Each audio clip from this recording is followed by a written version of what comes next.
What's going on, guys? Welcome to my first ever real life video. First of all, thank you so much for everyone that subscribed to my channel. I think we're at 50 something subscribers right now, and yeah, I'm really happy about every single one. As a little special, I'm going to show you my favorite GOAT format deck. This is a GOAT control variant, but a lot different to the standard GOAT control decks that we see. And then afterwards I'm gonna show you some replays on Lido Pro to show you how the deck works. But before we start, if you like those kinds of videos, those real life deck profiles with in-depth explanation why I choose certain cards, why I choose to not play other popular cards, please let me know in the comments. And if you have any recommendations, any decks that you want to see me try out or give my thoughts on, just let me know. So let's get started with the main deck. So this deck was built with 3 different things that I value a lot in GOAT format, and I wanted to build a deck that would be able to do all of those 3 things very well. So the first point is that I really value versatility in GOAT format generally, and especially in GOAT control. Like, for example, a burn deck, it's pretty straightforward and it has a game plan, so being super versatile as a burn deck doesn't really make sense. But a GOAT control deck, I mean, it basically lives from its versatility. So that's the first thing I wanted to cover. Second thing is I value aggression a lot. Normal GOAT format, GOAT control decks are a lot slower than this deck, and they are usually a lot more passive. Like, they try to get their card advantage going with Tsukiyomi, and they play a lot more flip monsters, and generally they are more passive, they are more reactive. So I like proactive decks.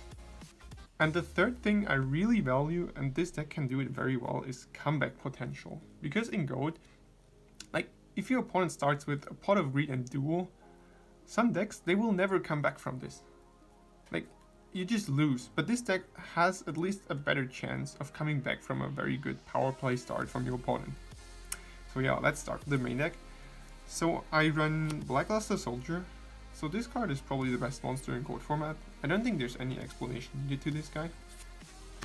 I run 2 tribute monsters. I run Jinso and I run Parshat.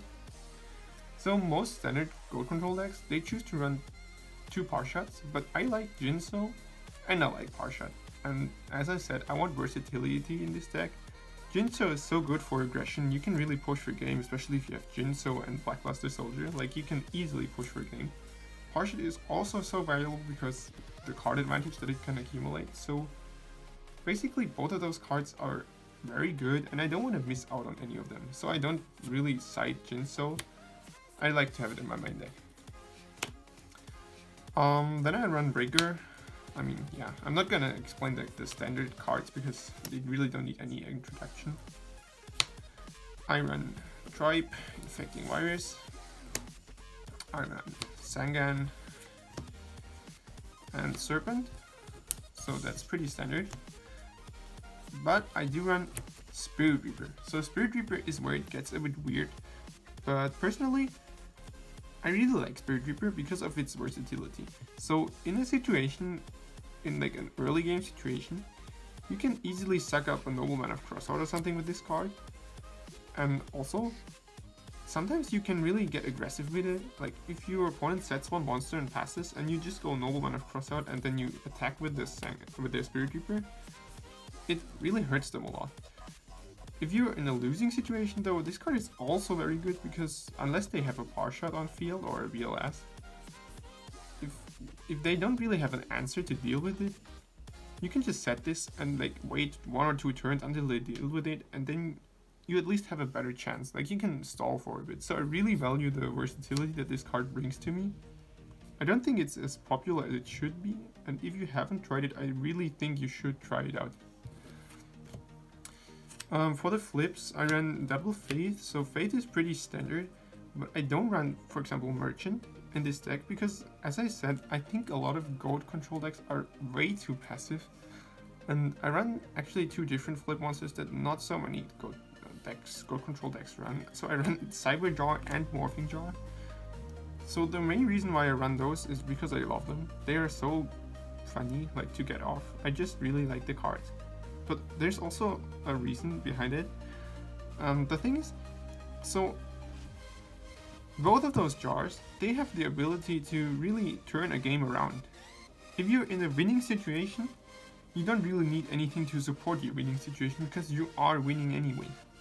But if you're in a losing situation, drawing one of those is the best thing that can happen to you. So you can really come back so easily with either one of them.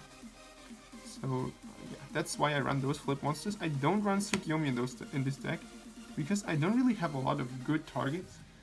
I know a lot of people would disagree with it, but I hate Tsukiyomi because of the fact that, first of all, if I don't have a monster on field, I summon Tsukiyomi and like attack over the Blade Knight or something, and in the end phase I still have an empty field, so I don't like that. That's what I also don't like about Exiled Force. And also, Tsukiyomi really supports passive play, like setting a monster, flipping the Decoy Chief, and then setting it again with Tsukiyomi or something. So, personally, I don't really enjoy this. And yeah, as I said, I like aggression, so yeah. Then I play a Warrior Engine, and a pretty weird one. So I run DD Warrior Lady, which, okay, that might not surprise you, as well as Blade Knight. But I also run Don Zalok, and the weirdest card of the deck is definitely the Big Shield Gardener. So let me explain this. I mean, those two don't really need explanation, but Don Zalok is like a searchable Spirit Reaper. The card is super useful. As you will see in the replays, I get him off so many times, and there's really no situation when I think this card is useless. Like, it always gets useful in one way or another. And the Big Shield Gardener especially, like, this may seem very weird, but it's so useful. For example, I have an important flip effect that I want to get off. I would usually just search the Big Shield Gardener with their Rhoda, and then set this flip monster. So usually people won't Nobleman of Cross out it unless they read it. But you can mix it up a bit so they're never sure what you're gonna set. And also, this can, in the early game, really suck up a Nobleman of Crossout easily. And also, they usually just run into it with something like a Blade Knight or something, and they won't destroy it. So if you have a Tribute monster in your hand, you can also use it very easily. So this card is very useful, actually. It's probably not the most competitive card, but I really enjoy using it. And then the two Rhodas with the 4 warriors, so that I always have something. Like, if I go second, I usually search Blade Knight or Don Zalok, or like, there's so many useful things that you can do with the warrior engine, and I really think it's super good. I love the warrior engine in this deck. It gives me this aggression that other gold control decks don't really have. I run the Trinity, Snatch Steal and Premature, Heavy Storm and MST, and 2 Noblemen of Crossout. As I said, I don't really need to explain those card choices because everyone plays them. I do run Swords of Revealing Light though. So this card is very weird. Not a lot of people are running it. The World's Winner actually ran this card, but other than that, you don't really see people using it. So what I like about this card is it's pretty similar to Spirit Reaper actually. So in a winning situation, this card is pretty useless. Like, you're winning anyway, your opponent won't attack you. But in a losing situation, this can really buy you some time, and people often hesitate to destroy it with MST or Dust Tornado or something because they think like it's a -1 after 3 turns anyway. So this really buys you a lot of valuable time, and I think time is so important in Gold format because you really need this ability to come back. In order to consistently win games, you need the ability to come back in games, because you're not gonna overpower your opponent every single game. I don't run Tsukiyomi, but I run Book of Moon. Book of Moon is just so versatile. I only run 1 because I really didn't have any space in this deck for more. But 1 is fine, like, yeah, it's fine. I run triple Metamorphosis and double Scapegoat. Yeah, there's not much to say about those. And then I run the 4 standard traps as well as double Sakuretsu armor and a Dust Tornado. So I think this is the correct lineup for a goat control deck. I really value Sakuretsu armor a lot. Dust Tornado is super useful. Like, this is just So much utility, yeah, but not too much. Not anything fancy or special here, so nothing really to explain. So yeah, that's it for the main deck. And yeah, now I'll show you my extra and side deck. So starting off with the side deck, so side decking in Gold format is tricky. You can't really give a good guide to how to exactly build your side deck, and this is just a list that you can get ideas from. I don't think you should copy this exact list, but it really depends on the format. Like, the format always and the meta always keeps evolving. Different kind of decks are popular, and in different places on the earth, like in different locals, different decks are popular too, so you really have to adapt to your locals and to the meta in general. But here are some ideas. So Mystic Swordsman and Mind Control are great options against flip heavy, very slow grindy decks. So Mystic Swordsman, I think most people know what it does.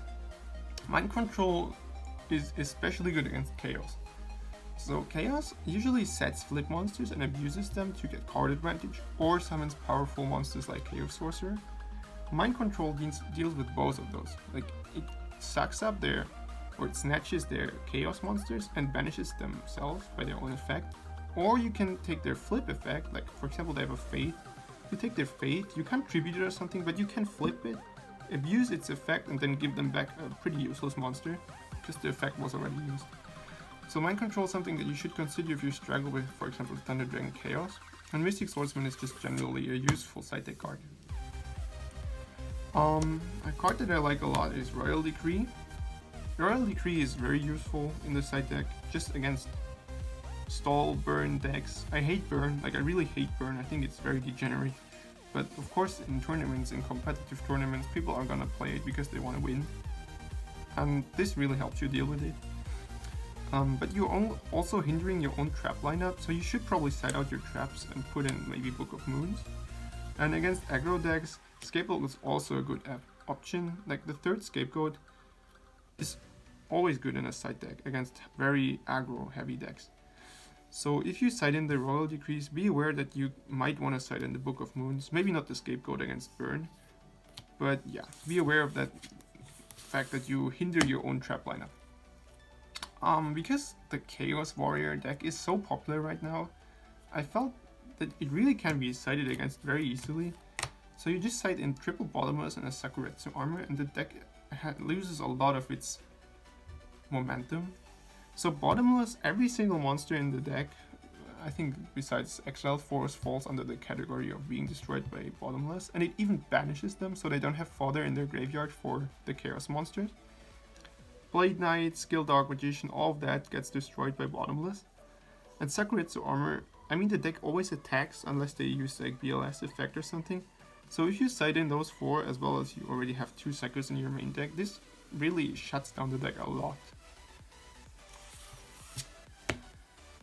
Then I play Double Dust Tornado, so this can be switched up, but I personally like it because Gravekeepers are a threat. Like, Gravekeepers are a good deck, and there are random rogue decks that may play weird permanent spells or something, and Royal Decree doesn't really deal with everything so well. So Dust Tornado is also a very solid option in the side deck. And then a card that, yeah, can be switched up too, but I really like it, is Solemn Judgment. So sometimes in the main deck, you have pretty useless cards in a certain matchup, and maybe you don't have an answer to it in your side because you can't really side against everything, but at least you can put out your useless card and put in the Judgment, because Judgment is generally always useful. Like, there's no scenario where Judgment is completely useless. So you might consider playing something like this in your side deck too. So for the extra deck, there's only really one card that's important, and that is Thousand Eyes Restrict. This card is the reason why Gold Control is a good deck, and I think everyone should know about it already. I don't want to make this video too long, so I'm not gonna cover the full extra deck. But yeah, this is the main card that makes the deck what it is. So guys, that's it for my Gold Control deck.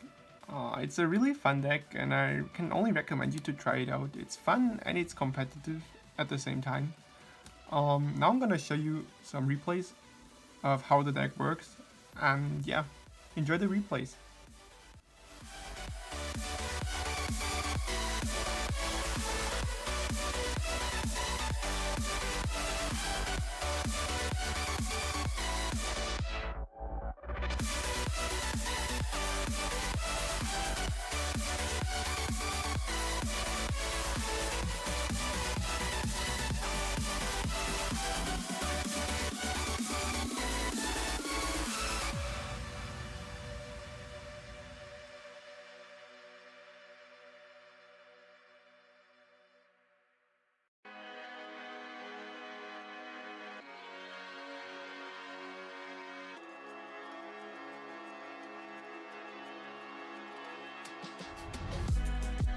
I've been too comfortable, feeling nothing at all. Think it's time for a change. I've been afraid of nerves, figured they'd only hurt. I just need to have faith. Keep me from keeping me down. Even me out. Free me, so I'm not afraid. Gotta let it go. Let it flutter. Let it flutter. Gotta let it go. Let it flutter. Let it flutter. I'm over catching.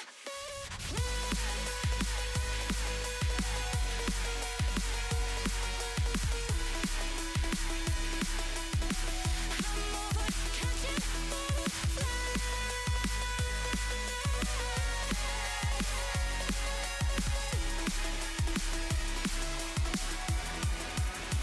Gotta let it go.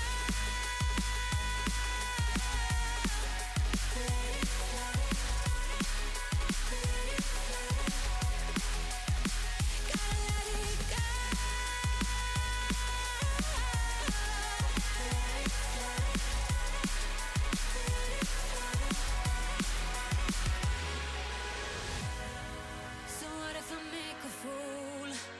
My ego can only bruise. It's nothing that I can't take. It's better than being numb, waiting for sleep to come, so I can dream about change. Gotta let it go.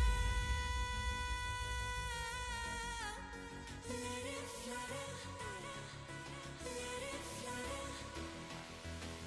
Gotta let it go.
You know I'll be waiting for you to show your love ain't an illusion. You've got a lot to prove, and I hope you find peace of mind, knowing that I'll choose you, and I'll be waiting. Oh, I will be waiting. Oh, I will be waiting. Oh, I will be waiting. Oh, I will be waiting. It's a state of fear. It's a state of fear. You just keep me here. You just pull me back. It's a state of fear. It's a state of fear. You just keep me here. You just pull me back. Oh, how do you make me? How do you make me? How do you make me choose between myself and you again? How do you make me? How do you make me?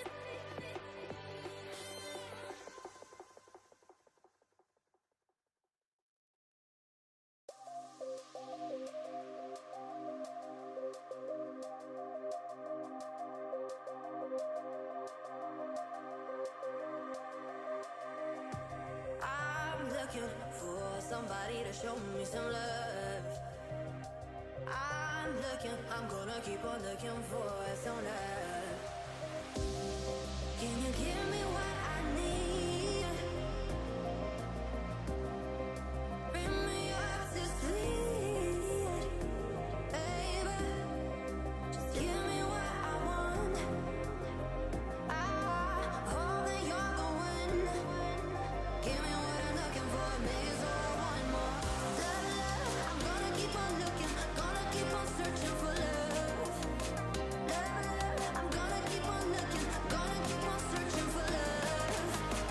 Love, love, I'm gonna keep on looking, gonna keep on searching for love. Love, love, I'm gonna keep on looking, gonna keep on searching for love.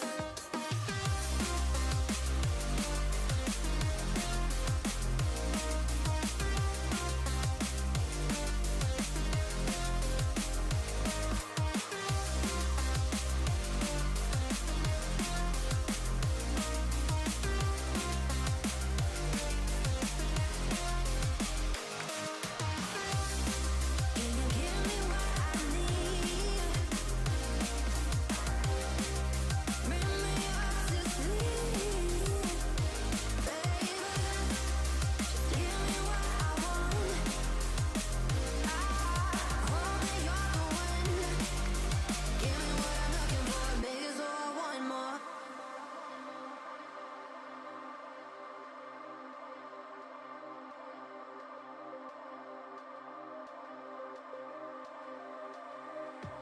I'm looking for somebody to show me some love. I'm looking, I'm gonna keep on looking for some love. Can you give me what I need? Bring me up to sleep, baby. Just give me what I want. I hope that you're the one. Give me what I'm looking for, maybe so I want more. Love, love, I'm gonna keep on looking, gonna keep on searching for love. Love, love,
There's a reason she's alone. You can't pin her down because no one needs her home and needs her around. She says there's beauty in the hills, chip in the sky. So don't be sad because I won't. It keeps me alive. To impress her, it's too damn hard. To stay loyal without going too far. If I see her again, promise I won't cry.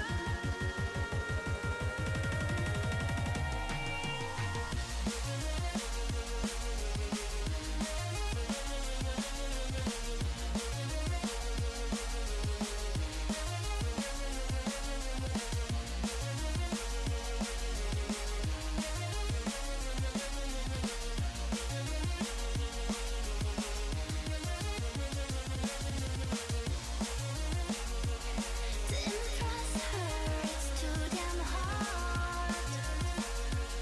To stay loyal without going too far. If I see her again, promise I won't cry.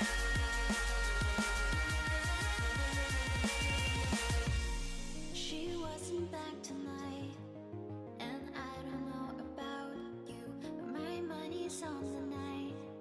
It takes her away like I do. My charm is twinkling out of her eyes, of her eyes. She will never grow old or change her mind. She'll talk about it later on. From seeing the sights, there's something wonderful and odd about the escape. And now you want them to be gone, you want them to stay. And impressing her is just so damn hard. I want her back, and please don't